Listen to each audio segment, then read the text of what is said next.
इस अमृत काल का आह्वान है, मुक्त मातृभूमि को नवीन पान चाहिए, नवीन पर्व के लिए नवीन प्राण चाहिए। मुक्त गीत हो रहा नवीन राग चाहिए, नवीन पर्व के लिए नवीन प्राण चाहिए।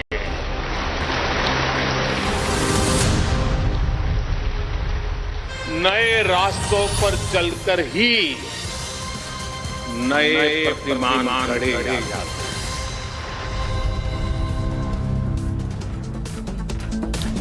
नमस्कार दर्शकों, मैं हूं नाविका कुमार और आप जुड़ रहे हैं मेरे साथ सवाल पब्लिक शो पर। गोस्वामी तुलसीदास जी ने रामचरितमानस में लिखा है, जाकी रही भावना जैसी प्रभु मूरत देखी तिन तैसी।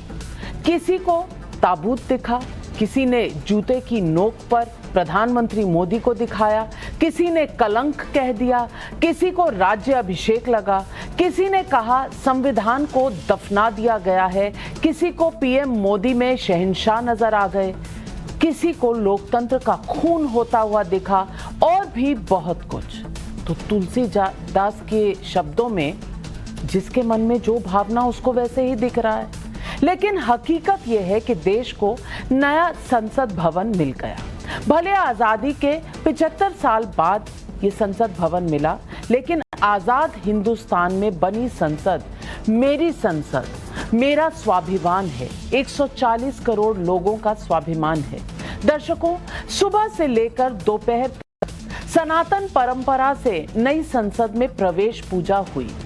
सिर्फ सनातन संस्कृति से नहीं, यहाँ पर सर्वधर्म का एक पूजा पाठ का भी आयोजन था। फिर वो पवित्र सेंगोल यानी राजदंड को स्थापित किया गया। उसे स्पीकर की कुर्सी के ठीक दाहिनी तरफ पीछे की तरफ लगाया गया है। देश भर से और खासकर दक्षिण भारत के सनातनी संतों ने यह सेंगोल प्रधानमंत्री मोदी को सौंप दिया। लेकिन दोपहर होते होते एक विचित्र तरह का माहौल बना दिया गया।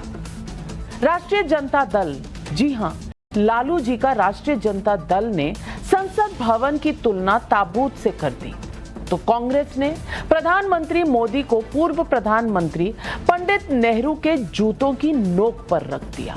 लेकिन दूसरी तरफ देश के प्रधानमंत्री ने देश की सनातन संस्कृति को संसद भवन के अंदर पुनर्जीवित कर दिया। पवित्र सेंगोल जो सत्ता के हस्तांतरण का सिंबल है, उसे दंडवत नमन किया। लेकिन इन सब में विपक्ष को लोकतांत्रिक संस्थाएं खतरे में दिखी, इतिहास कलंकित होता हुआ दिख गया, संविधान दफन होता दिखा। यहाँ सवाल है कि देश को नई संसद मिली तो इस पर विपक्ष की ओछी हरकतें क्यों? यही है आज सवाल पब्लिक का।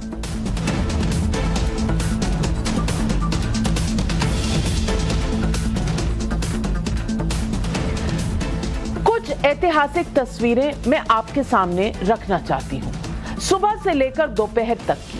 पहली तस्वीर में जब प्रधानमंत्री मोदी अकेले नई संसद के भवन परिसर में पहुंचे, शायद देश को यह मैसेज देने की कोशिश की गई कि एकला चलो रे, क्योंकि 20 से अधिक पार्टियां निमंत्रण देने पर भी नई संसद के उद्घाटन पर नहीं आई।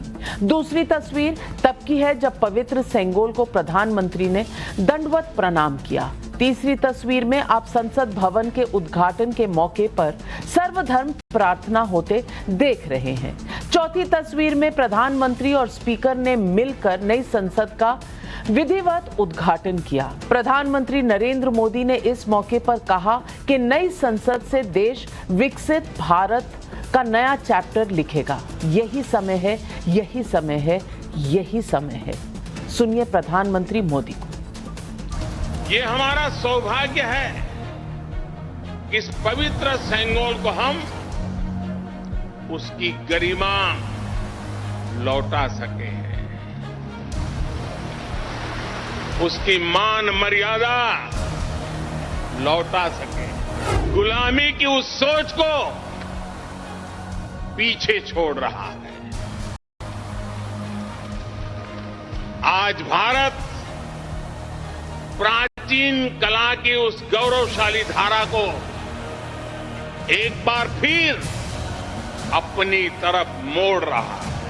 आज हमें संसद की नई इमारत के निर्माण का गर्व है, तो मुझे पिछले 9 साल में गरीबों के 4 करोड़ घर बनने का भी संतोष। हर देश के इतिहास में ऐसा समय आता है जब देश की चेतना नए सिरे से जागृत होती है। मुझे विश्वास है संसद का यह नया भवन नए भारत के सृजन का आधार बनेगा। एक समृद्ध, सशक्त और विकसित भारत नीति, न्याय, सत्य, मर्यादा और कर्तव्य पथ पर और सशक्त होकर चलने वाला भारत। आगे मैं पब्लिक के सवाल और दिखाऊंगी, लेकिन पहले नई संसद के उद्घाटन के आयोजन की 50 तस्वीरें देख लीजिए, क्योंकि आज की ये तस्वीरें ऐतिहासिक हैं। मैं खुद नई संसद भवन परिसर के अंदर थी जब ये सब हो रहा था। सच बताऊं तो मेरे लिए भी एक भावुक पल था। ऐसा लगा हम इतिहास में बस यूं ही साथ मौजूद होकर देख रहे थे, रोंगटे खड़े हो रहे थे। पुरानी संसद से मैंने भी बहुत सालों तक रिपोर्टिंग की है। लगभग 27 वर्ष पुराने पार्लियामेंट में, खासकर पिछले 10-12 सालों में वहां माननीय सांसदों के लिए बैठने की समस्या, नए युग के तकनीक से जुड़ने की समस्या और भी कई तरह की समस्याएं। अगर कुछ बता दूं तो बाहर तारें लटकती थी। सर्दियों में आप देखते थे कि जो वहाँ मंत्रियों के, सांसदों के जो सहायक होते थे वो कॉरिडोर में हीटर चलाते थे, कहीं चाय बन रही होती थी। इसलिए नई संसद की बिल्डिंग बदल दी जाए, इस पर कमोबेश सभी पार्टियां, उनके सांसद एक मत दिखते थे।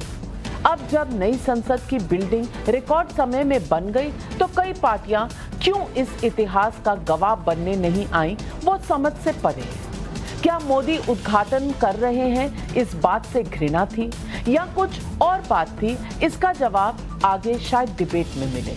उससे पहले मैं प्रधानमंत्री मोदी का एक और बयान सुनवाना चाहती हूं, जिसमें उन्होंने संसदीय परंपरा को भारत की सनातनी परंपरा से जोड़ा। सेंगोल को कर्तव्य पथ का, सेवा पथ का, राष्ट्र पथ का प्रतीक माना जाता था। राजा जी और आदिनम के संतों के मार्गदर्शन में यही सेंगोल सत्ता के हस्तांतरण का प्रतीक बना था। फर्क साफ है।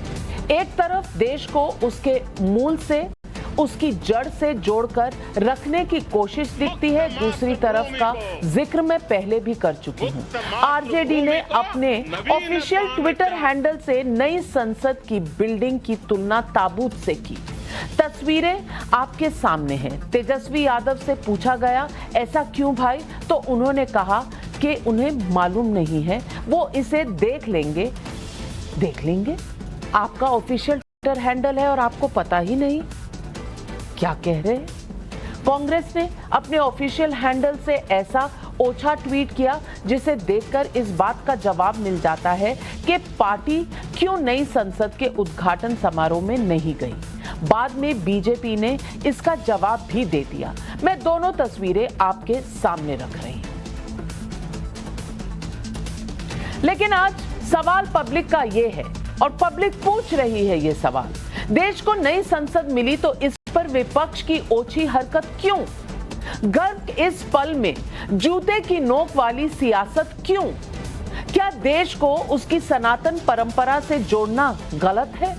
देश की नई संसद बिल्डिंग को ताबूत और कलंक बताने वाला विपक्ष किस मुंह से उसी बिल्डिंग में दोबारा बैठेगा? यही है आज सवाल पब्लिक का। और इन सवालों के जवाब देने के लिए आज हमारे साथ जुड़ रहे हैं बीजेपी के सांसद और राष्ट्रीय प्रवक्ता सुधांशु त्रिवेदी जी, प्रदीप भट्टाचार्य कांग्रेस के राज्यसभा सदस्य हैं, मलूक नागर साहब बीएसपी के लोकसभा सदस्य हैं और एसटी हसन साहब लोकसभा में सदस्य हैं समाजवादी पार्टी के, सोनल मानसिंह राज्यसभा में बीजेपी की सदस्य हैं, डॉक्टर शांतनु सेन राज्यसभा में तृणमूल कांग्रेस के सदस्य हैं और मेरे साथ यहां स्टूडियो में मोहम्मद अली अशरफ फातमी पूर्व केंद्रीय मंत्री भी हैं, जनरल सेक्रेटरी ऑफ जेडीयू भी हैं। मेरा पहला सवाल सुधांशु त्रिवेदी जी आपसे, आज एक ऐतिहासिक पल था जब आप भी और हम जैसे मीडिया कर्मी विजिटर प्रेस गैलरी में बैठकर ये पूरा कार्यक्रम देख रहे थे। आज शायद सबको इस देश में एक स्वाभिमान से भरा हुआ होना चाहिए था, लेकिन इसी देश में आज विपक्षी दलों ने, किसी ने इसे कलंक बता दिया और किसी ने ताबूत बता दिया नई संसद भवन को। क्या सोच है ये सुधांशु त्रिवेदी जी? अभी आपने रामचरितमानस की एक पंक्ति बोली थी कि जाकी रही भावना जैसी, प्रभु मूरत देखी तिन तैसी। पर उसी रामचरितमानस में एक दूसरी भी पंक्ति है, सकल पदार्थ हैं जगमाही, कर्महीन नर पावत नहीं। यानी सभी प्रकार की उपलब्धियां और श्रेष्ठ चीजें इस संसार में हैं, परंतु जो कर्म से हीन होते हैं उन्हें वो नहीं प्राप्त होता है। आज मैं कहना चाहूंगा कि ऐतिहासिक अवसर था, 21वीं सदी का नया भारत नए स्वाभिमानी स्वरूप में जिस प्रकार उभरता चला जा रहा है, आज उसी 140 करोड़ भारतीयों की लोकतंत्र की भावना का प्रतीक, यह लोकतंत्र का नया मंदिर जब अपना नया स्वरूप ले रहा था, अब ये 21वीं शताब्दी में, यानी जितने भी लोग बैठे इनके अब जीवन काल में, तो यह अवसर नहीं आने वाला है। कम से कम अवसर था कि इसके साक्षी बने होते इस ऐतिहासिक अवसर के। तो दुर्भाग्य की बात है कि वो इस साक्षी बनने के अवसर को न सिर्फ चूके बल्कि इतिहास में एक ऐसा दस्तावेज दर्ज करा दिया कि 1927 में इरविन के द्वारा जब भारत की संसद का उद्घाटन हुआ तो मोतीलाल नेहरू जी यानी नेहरू परिवार की उपस्थिति थी, और जब 21वीं सदी में स्वतंत्र भारत की स्वतंत्र स्वरूप की नई संसद का उद्घाटन हुआ तो उस समय उसी परिवार के लोगों के हाथ में सत्ता का सूत्र था, पर वो नहीं थे। तो कहीं ना कहीं ये दर्शा देता है, मैं सिर्फ याद दिलाना चाहता हूं कि क्या दर्शाता है कि 16 मई 2014 को जब मोदी जी के नेतृत्व में हमारी सरकार बनी थी, तो 18 मई 2014 के लंदन के द गार्डियन ने लिखा था कि 16 मई 2014 भारत के इतिहास में सेकेंड ट्रिस्ट विद डेस्टिनी, नियति के दूसरे मिलन के रूप में जाना जाना चाहिए, क्योंकि लंबे समय तक स्वतंत्रता के बाद उस विचारधारा के दलों का शासन रहा जिनकी मानसिकता ब्रिटिश कॉलोनियल लीगेसी से कनेक्टेड थी और उसी को वो लोग आगे बढ़ रहे थे। पहली बार एक ऐसे विचार के हाथ में सत्ता आई है जिसका ब्रिटिश औपनिवेशिक विचार से कोई मतलब नहीं है। तो आज दिख गया कि कौन कौन लोग वो थे जो ब्रिटिश कॉलोनियल लीगेसी के माइंडसेट के द्वारा में बैठने में, उस परंपरा में तो गर्व का अनुभव करते थे, पर 21वीं सदी के इस स्वाभिमानी भारत के इस स्वरूप में बैठने में कलंक का अनुभव करते हैं। तो मुझे लगता है कि इसके द्वारा उन्होंने जो कुछ भी क्षति की हो, परंतु अपना भी चरित्र इतिहास में पूरे विद्रूप स्वरूप में आज दर्ज करा दिया है। और मैं आरजेडी ने जो किया उसके लिए तो मैं, और जो कांग्रेस ने किया, मैं ये कहना मैं आती हूं आपके पास। प्रदीप भट्टाचार्य जी, क्या आपको ऐसा नहीं लगता कि 75 साल बाद, और ये बात जग जाहिर है कि सबको पता था, जितने सांसद थे संसद भवन में बैठते थे, कहीं ना कहीं उन्हें दिक्कतें आ रही थी। कोई मंत्री होता था तो उसके कमरे के बाहर बैठने की जगह नहीं, कोई पार्टी का दफ्तर होता था वहां हीटर कॉरिडोर में लगा होता था। ये सारी तमाम चीजें आपकी भी देखी हुई हैं, हमारी भी देखी हुई हैं। लेकिन इतना विद्रोह कि आपने क्या क्या नहीं कह दिया अपनी पार्टी की तरफ से। संसद भवन तो सबका होता है और आप भी जनता के नुमाइंदे हैं, संसद आपको जाना तो पड़ेगा ही, तो फिर उद्घाटन से परहेज क्यों?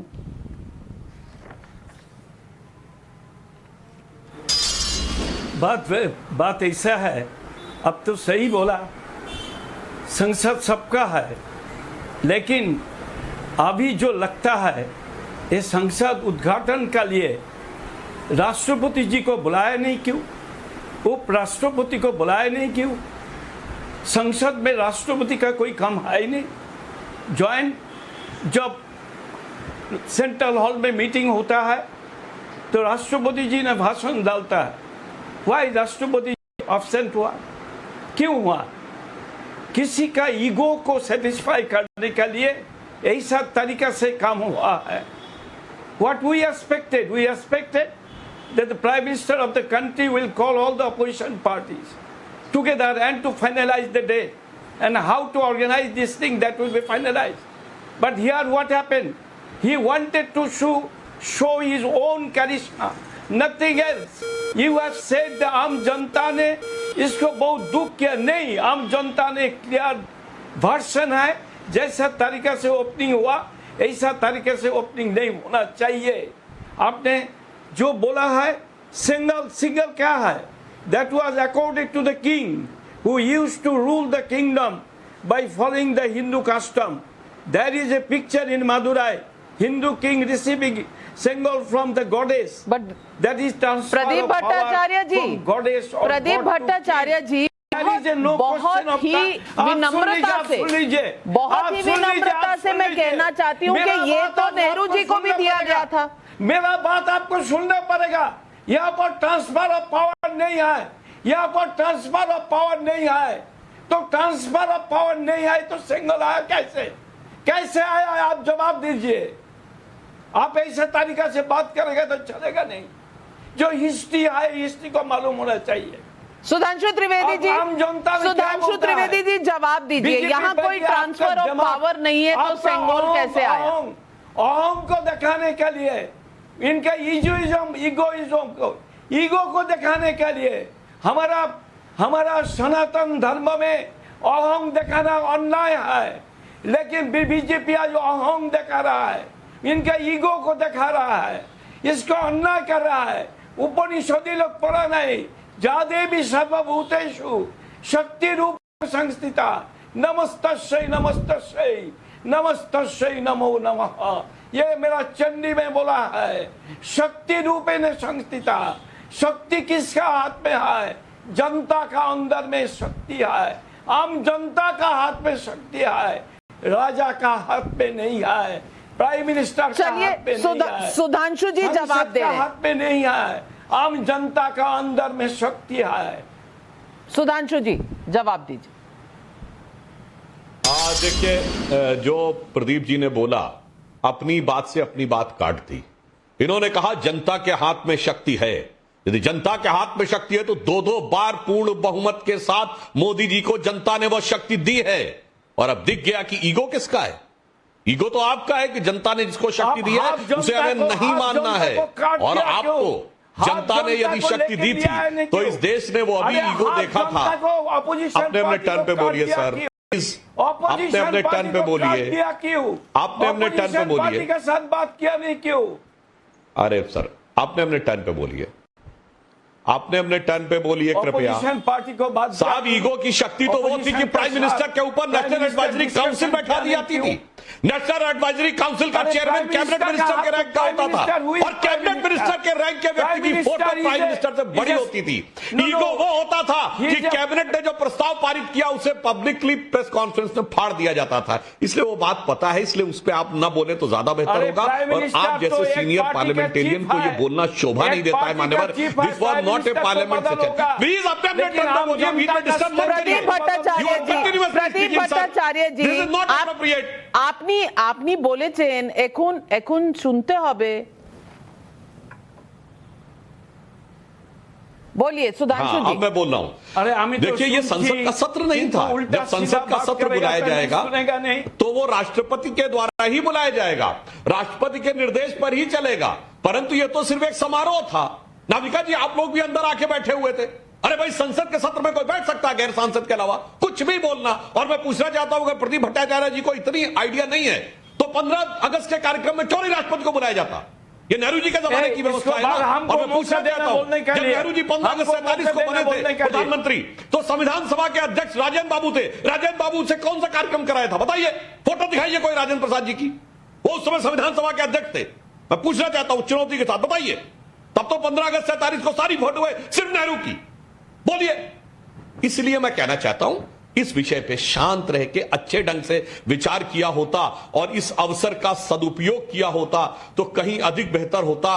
पर अफसोस की बात यह है कि आपकी ईगो इतनी बड़ी है कि जनता ने वह शक्ति यदि किसी को दी तो वो भी हमें स्वीकार नहीं करना है। और आपने कहा it is not the king. अरे डेमोक्रेसी को किंगशिप में तो आपने बदल के दिखाया, डेमोक्रेसी को किंगशिप में आपने बदल के दिखाया। और आपने कहा इस ढंग की मोदी जी और नेहरू जी की तुलना की, मैं कहता हूं कोई तुलना नहीं है। क्योंकि जब नेहरू जी पहली बार प्रधानमंत्री बने तो 16 कांग्रेस कमेटियों में एक ने भी नेहरू जी को वोट नहीं दिया था, 0 वोट पाके वो प्रधानमंत्री बने थे। और जब मोदी जी प्रधानमंत्री बने, जन जन की आकांक्षाओं के प्रतीक होकर 282 सीटें उनके नेतृत्व में पाकर जनता के द्वारा प्रधानमंत्री बने थे। नेहरू जी की तरह 0 वोट पाकर महात्मा गांधी की अनुकंपा से नहीं बने थे। इसी पर प्रदीप भट्टाचार्य जी, इसी पर तो लोकतंत्र पूरा स्थापित है कि किसको कितनी सीटें मिलती हैं, वो उसी की सरकार बनती है, वही देश का लीडर बनता है। लेकिन प्रदीप भट्टाचार्य जी हमारे साथ बाकी दलों के प्रतिनिधि भी हैं। मैं आ रही हूँ, मैं हमारे साथ बाकी सांसद भी हैं प्रदीप भट्टाचार्य जी, मैं उन सब से भी पूछना चाहती हूँ। आज मैं फातमी जी आपसे पूछना चाहती हूँ, लंबा समय आपने आरजेडी के साथ गुजारा है, अब आप जेडीयू के साथ हैं, उनके अलायंस पार्टनर है। मैं आपसे पूछना चाहती हूँ, संसद भवन को ताबूत से कंपेयर करना, उसकी तुलना करना, क्या हम इतना नीचे गिर चुके हैं कि हम ताबूत देखते हैं अपने संसद में? नहीं, इतना नीचे नहीं गिरे हैं कोई भी। और मेहरबानी करके आप एक छोटी सी बात को बड़ा बनाना चाहती हैं। छोटी बात है? मेरी बात सुन तो लीजिए पहले, आप पहले सुन लेंगी तब ना। अभी सुधांशु जी बोल रहे थे, उनका भाषण हम लोग सुन रहे थे। उनको तो आप इतना मौका देती हैं, मैं देखता हूँ आपका प्रोग्राम बराबर, कि वही बोलते हैं या फिर आप बोलती हैं, तो हम लोग को बोलने दीजिए। इन्होंने कहा, उसके लिए बहुत बहुत धन्यवाद जी, मैं बराबर देखता हूँ आपका प्रोग्राम। अब इन्होंने कहा 15 अगस्त और 26 जनवरी, इनको पता होना चाहिए सुधांशु जी को कि 15 अगस्त को झंडा प्रधानमंत्री फहराता है और 26 जनवरी का झंडा प्रेसिडेंट ऑफ इंडिया फहराता है, राष्ट्रपति फहराते हैं। तो दोनों का काम बटा हुआ है। लेकिन जब भी दोनों सदन की मीटिंग कभी भी एक साथ बुलाई जाती है तो उसकी अध्यक्षता कहिए या उसका उद्घाटन समारोह में राष्ट्रपति जरूर होता है। डेमोक्रेसी में आप विपक्ष को जब लेके नहीं चलेंगे तो यही दिन आपको देखना पड़ेगा। आप समझ लें कि न तो आपने लोगों को अपने साथ शामिल किया कि नए राष्ट्रपति भवन, नया पार्लियामेंट बनना है उसके लिए, और न ही उद्घाटन समारोह में किस तरह से कार्यक्रम होगा इसके लिए आपने चर्चा किया।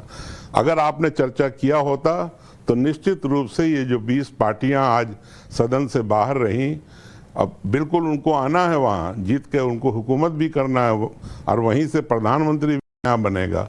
लेकिन जहाँ तक सवाल पैदा होता है, आपने उनको कॉन्फिडेंस में नहीं लिया।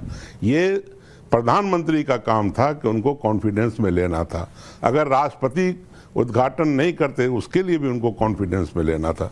दूसरी तरफ आपने अभी कहा कि आरजेडी पर आप वहाँ पे दिखवा भी रही हैं। देखिए बात समझिए, ये जो पार्लियामेंट बना था पहला, इसी तरह की एक और बिल्डिंग हमारे हिंदुस्तान में मौजूद थी। उस ज़माने के आर्किटेक्ट ने उसको देख करके बिल्कुल सर्कुलर पार्लियामेंट बनाने का कंसेप्ट दिया था और उसी पे वो पार्लियामेंट बना। अगर वैसे ही पार्लियामेंट दूसरा बनता, ये आर्किटेक्चरल उन्होंने आपका इस पार्लियामेंट का मुखालफत किया। मेरी बात सुनिए ना आप मतलब आर्किटेक्चरली उन्होंने देखा होगा, कुछ इस तरह का सिमेट्रिकली नजर आया होगा, हो सकता है। मैं नहीं कह सकता, मैं सिविल इंजीनियर हूं। अगर मुझे मौका मिलता तब बिल्कुल मैं सिमेट्रिकल जो आज का पार्लियामेंट है तकरीबन उसी तरह का गोल आकार में पार्लियामेंट बनता, बहुत अच्छा बनता। तो उस आर्किटेक्चरली कुछ उन्होंने कह दिया होगा। लेकिन भारत में रहने वाला हर भारतीय को पूरी आस्था है पार्लियामेंट के अंदर, और या इसीलिए असेंबली ताबूत के की अंदर, तरह दिखा दिया अरे, उसको। बड़ा मुश्किल है मैडम। आप तो पार्ट नहीं बनी है। नहीं, क्यों क्यों नहीं सवाल पूछूं? अगर मैं कोई बात हुई है, बन रही हूं, अगर लेकिन जनता पूछ रही है। मैडम अगर कोई ऐसी बात हुई है तो निश्चित रूप से तेजस्वी जी उसको देखेंगे, लालू जी पार्टी के अध्यक्ष हैं उसको देखेंगे कि ये बात क्यों हुई। लेकिन जहां आप तक मानते हैं कि गलत है? देखिए मेरी बात समझिए, मैं तो आप मानते हैं अगर गलत मैं होता एज ए सिविल इंजीनियर, मैं सिविल इंजीनियर हूं, तो मैं बिल्कुल सिमेट्रिकल बड़े साइज का बिल्डिंग बनाता, इसलिए कि इसका कंसेप्ट इंडिया ही से है, सर्कुलर बनेगा। आपने देखा होगा दूसरे पार्लियामेंट लंबे बनते हैं, जैसे लंदन का पार्लियामेंट है तो लंबा है, लेकिन अपने यहाँ कुछ कंसेप्ट ऑलरेडी पुरानी बिल्डिंग से लेकर के उसको बनाया गया था। तो ये है अब उन्होंने तो ताबूत दिखा दो। मलूक नागर जी कॉन्सेप्ट मैच ना करे तो ताबूत बना दो। क्या आप कहा? मानते हैं ये सही है? कलंक बता दो। नहीं, अब फातमी जी, मैडम एक मिनट नहीं, और जहां तक आपने अभी विवरण जो किया आपने जी, मुझे पार्लियामेंट में बहुत तकलीफ थी, मेरी बात सुनिए, पार्लियामेंट के अंदर पार्लियामेंट, एक मिनट मेरी बात सुन तो लीजिए। अभी तो डिबेट शुरू हुई है, दोबारा होगी। मलूक नागर साहब, मुझे आधा मिनट का रोको इनको, आधा मिनट रुकिए जरा भाई। उनका भी तो हक है बोलने का। मलूक नागर, ये जो सिविल इंजीनियर हैं, इनको ये नहीं पता कि आर्किटेक्चरल जो स्ट्रक्चर है वो अलग है। सिविल इंजीनियर अपनी ओपिनियन कैसे रख सकते हैं? भैया दोनों साथ साथ पढ़ाया जाता था पहले, यहाँ पे आर्किटेक्ट थे। हेलो, अरे इसे रोको ने, इनका माइक बंद करो प्लीज। यहाँ आर्किटेक्ट आप ही ऑर्डर करेंगे बैठ के वहां से। खूबसूरत ये डिजाइन करा है, ये इतना खूबसूरत डिजाइन करा है, और इसीलिए इस जोन का एरिया आया है लुटियन जोन। तो ये पता नहीं कैसे, कहां आर्किटेक्चर की बात हो रही है, कहां ताबूत की बात हो रही है, और कह रहे हैं कि लालू प्रसाद जी बताएंगे, वो बताएंगे कहां है क्या है। अगर कोई कंफ्यूजन हुआ है तो उसको वापस लेना चाहिए, बात को एकदम साइड करना चाहिए। जहां तक बात है संसद की, 2013 में कलकत्ता में शुरू हुई, मैं दोबारा आज बता रहा हूं इस चैनल पे, और 2027 में पहला सेशन था। 47 में 37 करोड़ लोग थे, 30 करोड़ इंडिया में, हिंदुस्तान में, 7 करोड़ पाकिस्तान में। जब लोग 140 करोड़ हो गए हैं तो बड़ा पार्लियामेंट बनेगा क्या नहीं बनेगा? और जहां तक ये सिविल इंजीनियर की बात है, जो साहब बैठे हैं आरजेडी से, वो प्लॉट का साइज ही उस तरह है, जब प्लॉट का साइज ही उस तरह है तो बिल्डिंग का सेटबैक छोड़ करके डिजाइन ही उस तरह होगा। पहले होमवर्क करना चाहिए, जब आके नेशनल जगह बढ़ा लो यार, जगह बढ़ने की कमी है, पार्लियामेंट कहीं भी बन सकता है, फिर आप कहना शुरू कर देंगे। और एसटी हसन साहब, मेरा सवाल अब यही है आपसे, ताबूत, जिनको ताबूत दिखता है वो कहते हैं जगह बढ़ा लेते। अरे जगह बढ़ा लेते तो आप कहते हैं अरे विजय चौक की शान चली गई, आप कहते हैं कि इधर छेड़ दिया उधर छेड़ दिया। यानी कि मीन में एक निकालना है तो 100 तरीके के निकल सकते हैं, बल्कि 1000 तरीके के निकल सकते हैं। लेकिन मूल बात यह है कि 75 साल की आजादी के बाद अगर कॉलोनियल टाइम में, अंग्रेजों के टाइम में बना हुआ पार्लियामेंट के बाद आज एक आत्मनिर्भर भारत के नए एस्पिरेशंस का, नए सपनों का एक पार्लियामेंट बनता है, तो उसमें विपक्ष साथ क्यों नहीं है? क्यों नहीं है? क्योंकि आप भी तो संसद के सदस्य हैं और संसद भवन आपका भी तो है। इतनी छोटी सोच क्यों?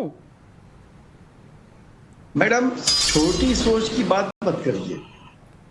बेसिक चीज देखिए कि हमारे 2 ऑब्जेक्शन थे। एक तो हमारी सरकार ने इसको पूरा कर दिया, हम शुक्रगुजार हैं।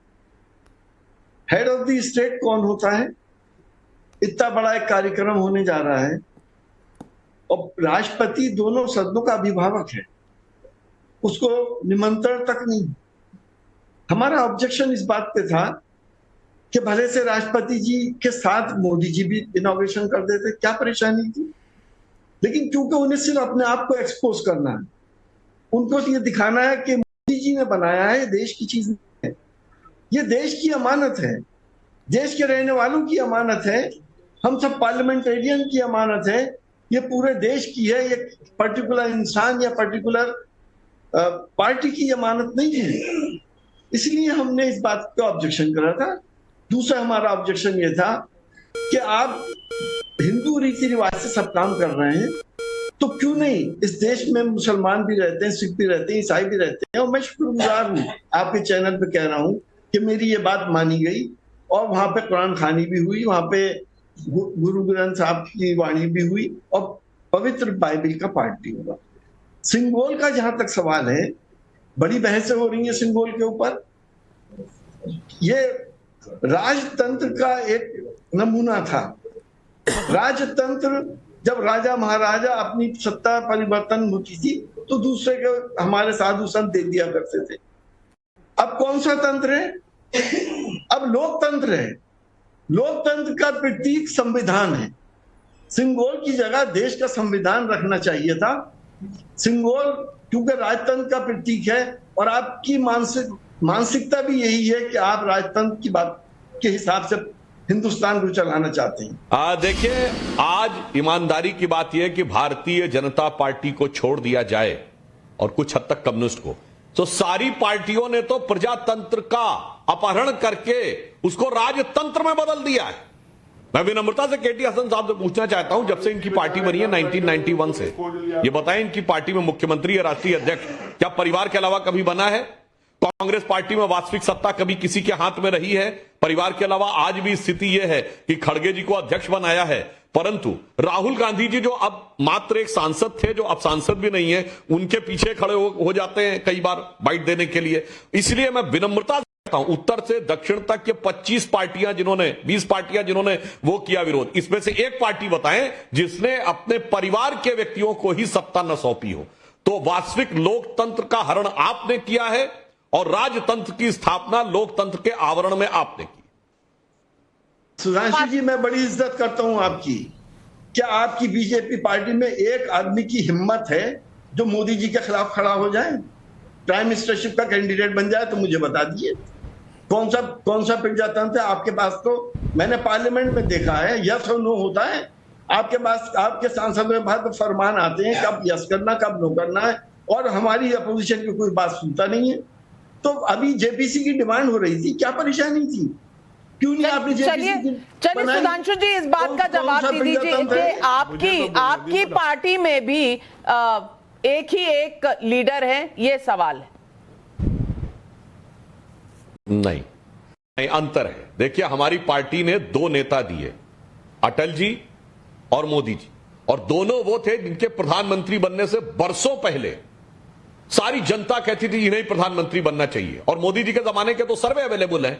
2010-11 के बाद का कोई सर्वे बताएं जिसमें मोदी जी को विपक्ष के किसी भी अन्य नेता, यानी उस समय विपक्ष में थे और सत्ता पक्ष को भी मिला लीजिए, सबसे अधिक लोगों ने 50% से ऊपर लोगों ने ना कहा। विनम्रता से अटल जी का जमाना 90 के दशक का बता दीजिए, पीएम बनने से पहले। हम ईमानदारी से प्रधानमंत्री जनता बनाती है, आपकी तरह नहीं कि 2012 में चुनाव लड़े थे मुलायम सिंह जी, अचानक उन्होंने अखिलेश जी को बना दिया जो मात्र 38 वर्ष के थे और किसी में चू बोलने की हिम्मत नहीं थी। क्यों बना दिया गया था अचानक? मुलायम सिंह, तो वो एक अलग विषय था। आप यहाँ किस प्रकार का विषय होता था? अन्य पार्टियों में भी स्वर्गीय राजीव गांधी जी केवल 2 साल पहले सांसद बने थे और 40 साल की उम्र में वो प्रधानमंत्री बन गए थे। इसलिए वो उस विषय हम लोग ना जाए। सुधांशु जी, आपने किस प्रकार की प्रक्रिया के द्वारा हमारे दोनों प्रधानमंत्री बने, हमारे दोनों प्रधानमंत्री नेता बन के प्रधानमंत्री बने, आपके सारे मुख्यमंत्री या प्रधानमंत्री बनने के बाद नेता बने। बिल्कुल। और सवाल डॉक्टर शांतनु सेन तृणमूल कांग्रेस से हैं, मैं उनसे भी पूछना चाहती हूं, और हमारे साथ सोनल मानसिंह जी भी हैं। मैं एक बार उनके पास चली जाऊं, फातमी जी फिर आपके पास आती हूं। डॉक्टर शांतनु सेन, मुझे 1 मिनट का मौका दे दीजिए, ज्यादा देर नहीं बोलूंगा, 1 मिनट। डॉक्टर शांतनु सेन बोले नहीं है, सांसद है। 1 मिनट बस। 1 मिनट तो बहुत लंबा होता है। नहीं, बहुत आधा मिनट।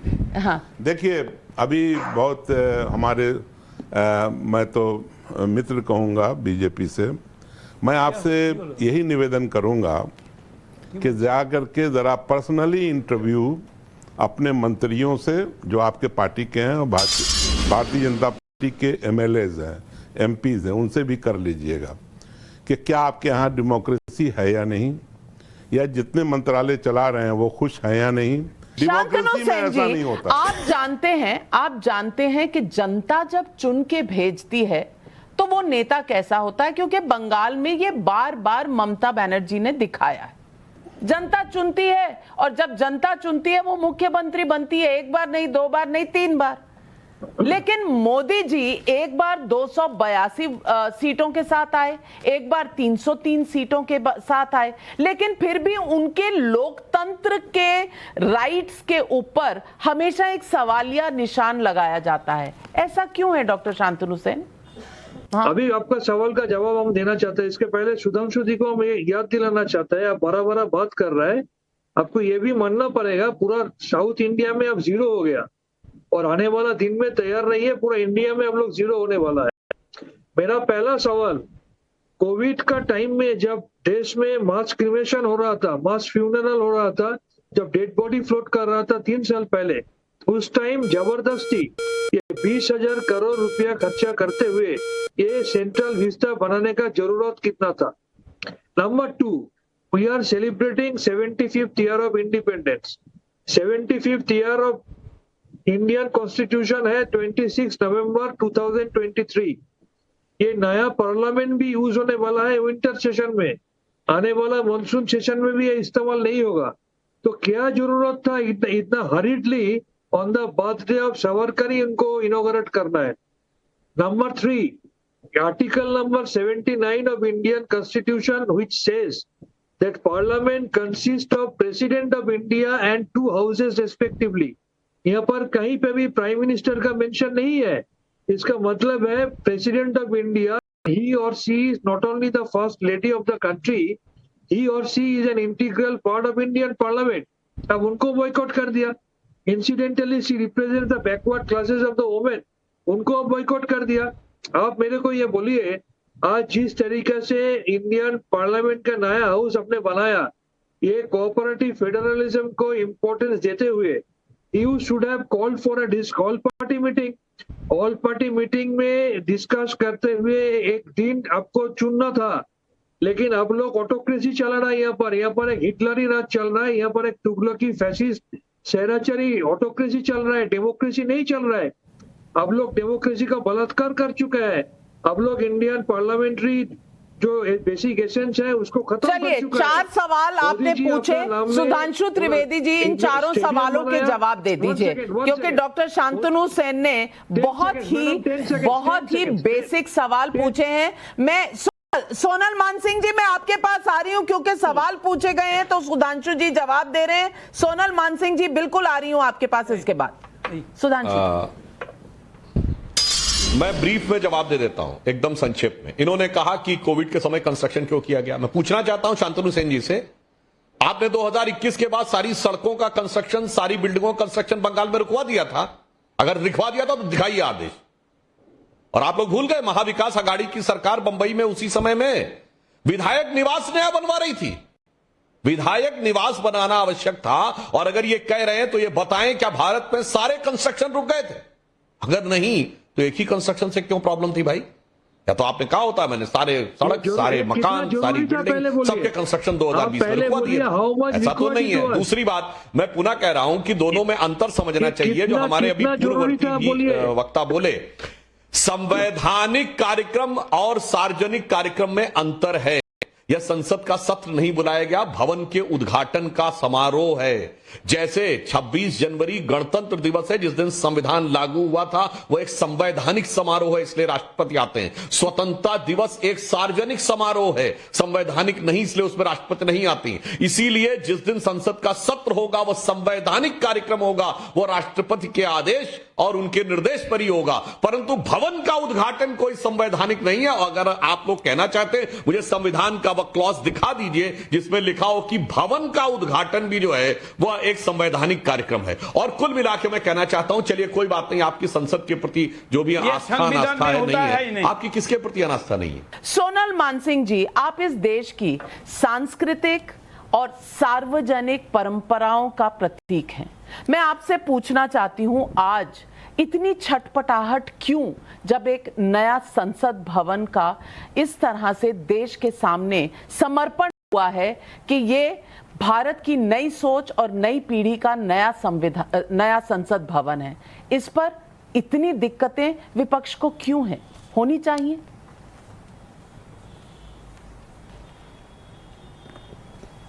क्यों है उसका उत्तर तो वही दे सकते हैं जिनके पेट में गरम तेल गिरा है और जिनकी बुद्धि में कुछ और अड़चने आई हैं कि भाई ये नहीं होना, ये नहीं होना, ये नहीं होना, तो क्या होना। लेकिन चलिए वो उनकी अपनी बात है, उसमें मैं पढ़ना नहीं चाहती। नाविका जी, मैं स्वयं 18 जुलाई 2018 जिस दिन मैंने शपथ ग्रहण की पहली बार, एक ही बार तो मैं बनी, और उसके बाद मुझे ले जाया गया सेकंड फ्लोर, फर्स्ट फ्लोर, कुछ अलग अलग बैंक का खाता खोलना था, ये लेना था, वो कार्ड चाहिए था, और मैं गिरी, कॉरिडोर में गिर गई, क्योंकि मैंने भी देखा है उबड़ खाबड़ स्लैब्स हैं पत्थर के, बीच में लोहे की पट्टियां हैं उसको धरने के लिए, इतनी इतनी दरारें पड़ी हुई हैं। मैं खुद गिरी, नाक पे गिरी। तो ये मेरे पहले दिन का अनुभव मैं कभी नहीं भूलूंगी। लेकिन उसके साथ ये मेरी ऑटोबायोग्राफी में जाएगा। आज का ये जो निमंत्रण है ये मेरे ऑटोबायोग्राफी में जाएगा, आत्मकथा में जाएगा, क्योंकि रोमांचकारी समय है और मैं भाग्यशाली हूँ। मैं एक चीज और बताना चाहूंगी नाविका जी, जस्ट गिव मी 30 सेकेंड्स। बहुत लोग बहुत कुछ बोले हैं। बरगद का पेड़ जो है वो इतनी जड़ पकड़ता है कि नए नए पेड़ उसी में से निकलते हैं, और ये हमारा राष्ट्रीय वृक्ष है। ये बरगद का पेड़ उसको बाहर लगाया गया है। ये एक संकेत है कि यही हमारी परंपराएं गणतंत्र की बार बार नवीनीकरण इसका होता रहेगा। कमल का फूल जो कीचड़ से निकल के सूर्य की ओर देखता है, ज्ञान का प्रतीक है, वो भी वहां है सब जगह। और जो अशोक चक्र है, गतिशीलता का प्रतीक, ये भी है। तो मेरा आपसे निवेदन एक ही है, हाथ जोड़ के, कि सांस्कृतिक परंपराएं 200, 400, 1000, 1400, 2000 वर्षों की नहीं है। भारतवर्ष की सांस्कृतिक परंपराएं अत्यंत पुरानी है। तो प्राचीनतम से अर्वाचीन नूतनतम, ये जो एक यात्रा रही है, उस यात्रा को हमें नमन करना चाहिए। सोनल मानसिंह जी ने इतनी सुंदर बात कही, इसमें से किस बात का आप विरोध कर सकते हैं क्या? हेलो, आप किसी बात का विरोध कर सकते हैं जो सोनल मानसिंह जी ने की? Ravika ji, kindly come again, I couldn't hear you.